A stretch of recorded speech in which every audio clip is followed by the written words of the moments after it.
تو جہاں پر عمر بھی آ کر اپنے ہاتھ کھڑے کر دے اور فرمایا کہ اس کا جواب سوائے علی کی کوئی نہیں دے سکتا، اس نے کہا مجھے اللہ کی تعریف بتائیں، وہ کون سا ہے؟ پھر اس سے پہلے کہا اللہ کی تعریف بتائیں۔ آپ فرمایا اللہ وہ خالق ہے، مالک ہے، جس کا کوئی الہ نہیں ہے، وہ اکیلا ہے، ٹھیک۔ اس نے کہا اچھا یہ بتاؤ جو ایک ہے اس کا دوسرا نہیں ہے وہ کیا چیز ہے؟ اور میں وہ بھی اللہ ہے جو ایک ہی ہے، ہر جگہ موجود ہے، اس کا ثانی کوئی نہیں ہے، ٹھیک۔ اچھا اسی طریقے سے اگلا جو جواب تھا وہ آج سورہ فاتحہ پڑھی ہے تو میرے ذہن میں وہ ساری بات گھومنا شروع ہو گئی جو صبح آج میں نے کہیں پڑھی تھی۔ اس نے کہا یہ ایاک نعبد و ایاک نستعین کا کیا معنی ہے کہ ہم اللہ کی عبادت کرتے ہیں، عبادت میں تو تم کھڑے ہو۔ آپ نے فرمایا کہ اس کا مطلب یہ ہے کہ ہم جو آپ کی عبادت کر رہے ہیں، پہلا مطلب یہ ہے کہ ہم تیرے سوا کسی کی عبادت نہیں کرتے، اس کا پہلا مطلب یہ ہے۔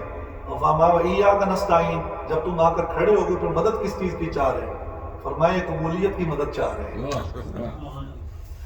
اللہ سے قبولیت کی مدد چاہ رہے ہیں کہ یا اللہ ہم یہاں تو آ گئے ہیں، اس عبادت کو اپنی بارگاہ تک پہنچانے میں ہماری مدد کرو۔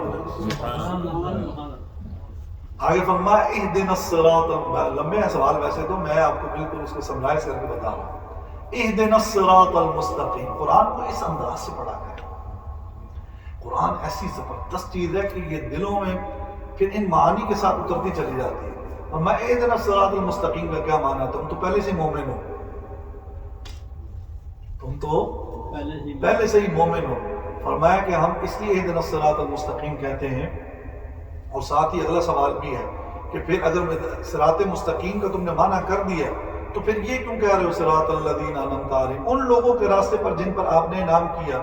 فرمایا بات اصل میں یہ ہے کہ اللہ تعالیٰ انبیاء اور نبیوں سے اور ولیوں سے پوچھے گا قیامت والے دن سیدھے راستے کا، اس لیے وہ جو سیدھے راستے کے بارے میں اللہ پوچھے گا نا، یا انہوں نے بتایا، فرمایا اللہ تعالیٰ سے ہم اس راستے کی مدد مانگتے ہیں،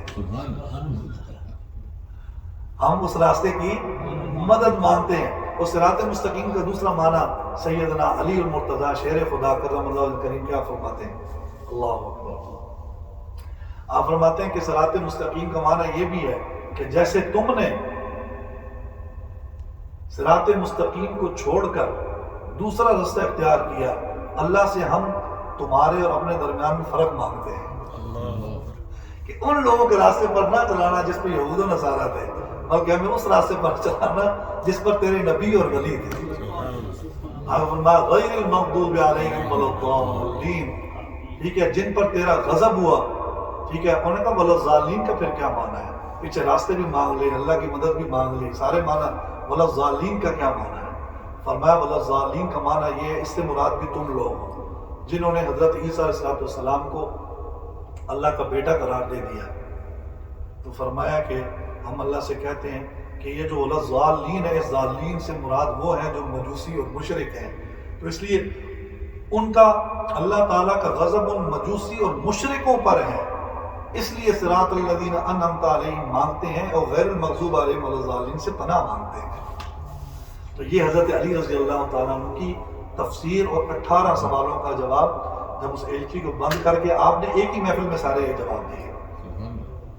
اور اس میں ایک اور بڑا انٹرسٹنگ تھا، وہ چیز بتائیں کہ جو کہ ماں کے پیٹ میں بھی نہ رہی ہو دنیا میں بھی اس کا وجود ہو،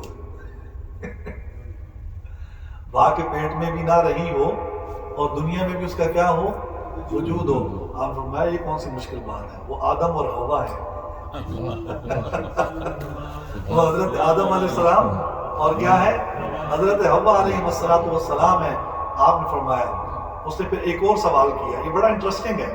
آج میں اس کو 3-4 دفعہ پڑھتا رہا اور میں اپنی کیفیت میں بیٹھا رہا، بلکہ میں نے گھر میں مسز کو کال کر کے میں نے کہا یار دیکھو یہ کیا حضرت علی کا کیا مقام ہے، اور علم دیکھیں آپ، علم کا سمندر ہے، بلکہ یہ لفظ بھی ان کے لیے چھوٹا ہے سمندر کا۔